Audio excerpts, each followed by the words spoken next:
Family, welcome to year cuties video. তো আমি shampoo করে এসে গেছি এখন চুলটা শোকানোর জন্য। তো এর আগে আমি করেছিলাম একটা দহি আন্ডা কারি, যেটার ভিডিও অলরেডি আপলোড হয়ে গেছে। তো যারা এখনও দেখোনি তো যাও আর ছটপট দেখে এসো। তো তারপর ওখানে যে ড্রেসগুলো দেখছো এগুলো একটু কাছাকাছি করলাম, এরপর এসেছি এখানে চুলটা শোকানোর জন্য। এরপর যে যে কাজগুলো আছে, অনেকগুলোই কাজ আছে, আজকে বেশ বিজি স্কেডিউল আছে। তো চলো দিনটা এখান থেকে শুরু করি, রোদে তাকাতে পারছি না। চুলটা শুকনো করে নেওয়ার পর তারপর বসে গেছিলাম আমি খেতে। আমার ফেভারিট একটা ডিশ হয়ে গেছে এই রেসিপিটা।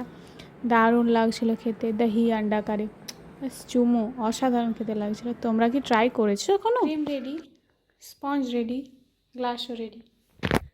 তাহলে চলো গ্লাস কেকগুলো রেডি করি। গ্লাস কেকগুলো রেডি করে নিয়েছি। কেমন লাগছে দেখতে অবশ্যই আমাকে জানাও। সুন্দর লাগছে। এই দেখো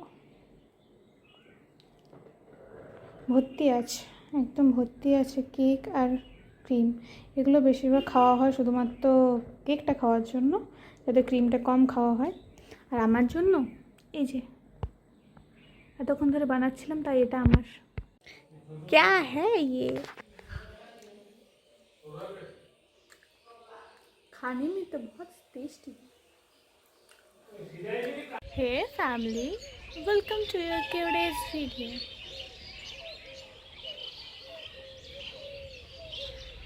Hey family, welcome to your today's video. আমি যখনই ইন্ট্রো দিতে যাই তখনই কেউ না কেউ কিছু একটা বলে দেয়, নাহলে কিছু একটা হয়ে যায়। যাই হোক, দেখানো আগে তোমরা দেখেছিলে এখানটা আমাদের ঝোড় ছিল, বাঁশ গাছগুলো ছিল, ভর্তি ছিল, যেটা এখন পরিষ্কার হয়ে গেছে। আগে আমরা যখন এই বাড়িটাতে থাকতাম তখন ওই যে সামনের জায়গাগুলো এগুলো সব ঝোড় ছিল। ওখানে যে পুকুরটা কাটা হয়েছে এখন নতুন, আগে পুরো ঝোড় ছিল। তারপর এই বাড়িতে এলাম তখন এখানটাতে ঝোড় ছিল, এখন এটাও পরিষ্কার হয়ে গেছে।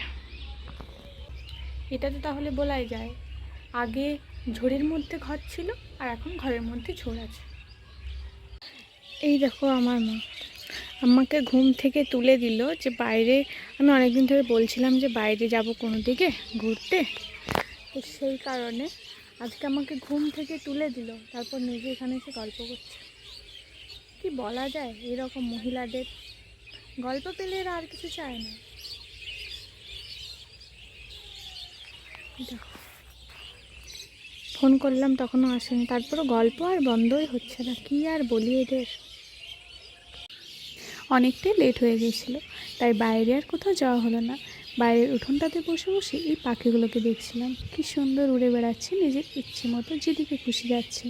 এরকমটা যদি আমাদের জীবনেও হতো